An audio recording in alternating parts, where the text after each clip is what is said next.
Hello students, जैसा कि आप जानते होंगे रिसेंटली दिल्ली हाई कोर्ट ने सीनियर पीए और पीए की वैकेंसीज निकाली थी और टोटल 127 वैकेंसीज थी, जिसमें थी 60 एसपीए की और 67 जो थी वो थी पीए की। और इनकी 6 मार्च से लेकर 31 मार्च तक अप्लाई करने की डेट थी। जो भी कैंडिडेट्स अप्लाई कर चुके हैं उनको सबसे पहले फोकस करना चाहिए एक्यूरेट टाइपिंग पर, जो उनकी ट्रांसक्रिप्शन करने में भी हेल्प करेगी और उनको स्टेज 2 पर ले जाने में हेल्प करेगी। और साथ के साथ ही उनको इसके स्किल टेस्ट के लिए भी तैयारी करनी चाहिए, क्योंकि चांसेस ये हो सकते हैं कि आपको बीच में गैप बहुत कम मिले।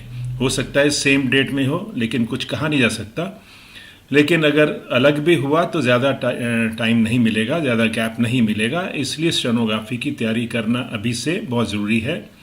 और नेचुरली दिल्ली हाई कोर्ट का एग्ज़ाम है तो प्रोसेस भी उनकी स्लो नहीं होगी। एक रीज़नेबल टाइम देकर वो आपको नेक्स्ट टेस्ट जो है बुलाएंगे।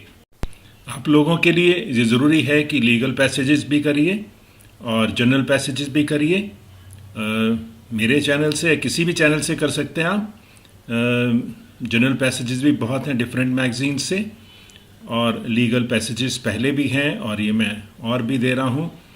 इसमें आउटलाइंस जो हैं दी तो हुई हैं, लेकिन आप जिस भी आउटलाइन को अडॉप्ट करना चाहें आपके अपने ऊपर है।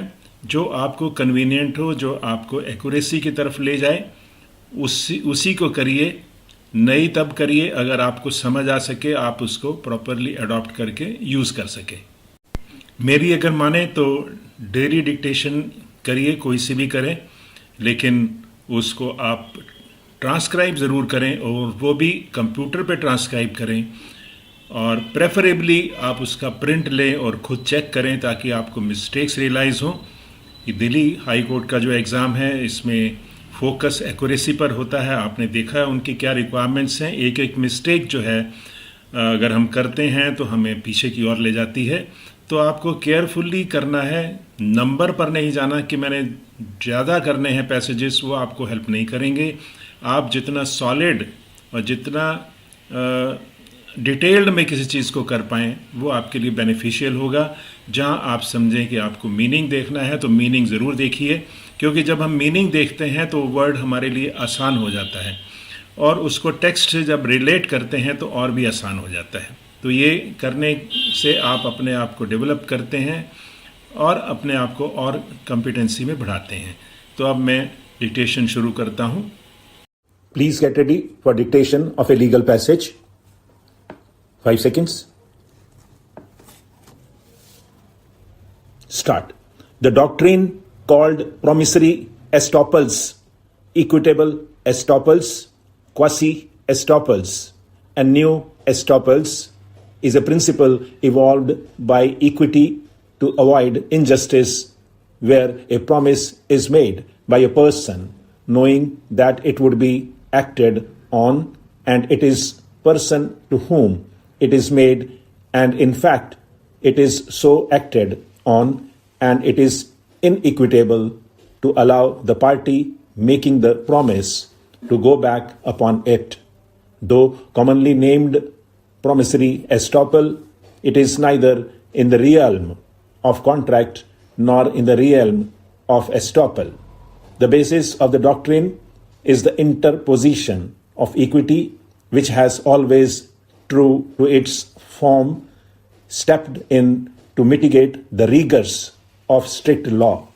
The true principle of promissory estoppel is that where one party has by his words or conduct made to the other a clear and unequivocal promise which is intended to create legal relationship, effect a legal relationship to arise in the future, knowing or intending that it would be acted upon by the other party to whom the promise is made, and it is in fact so acted upon by the other party, the promise would be binding on the party making it, and he would not be entitled to go back upon it if it would be inequitable to allow him to do so, having regard to the dealings which have taken place between the parties, and this would be so irrespective whether there is any pre-existing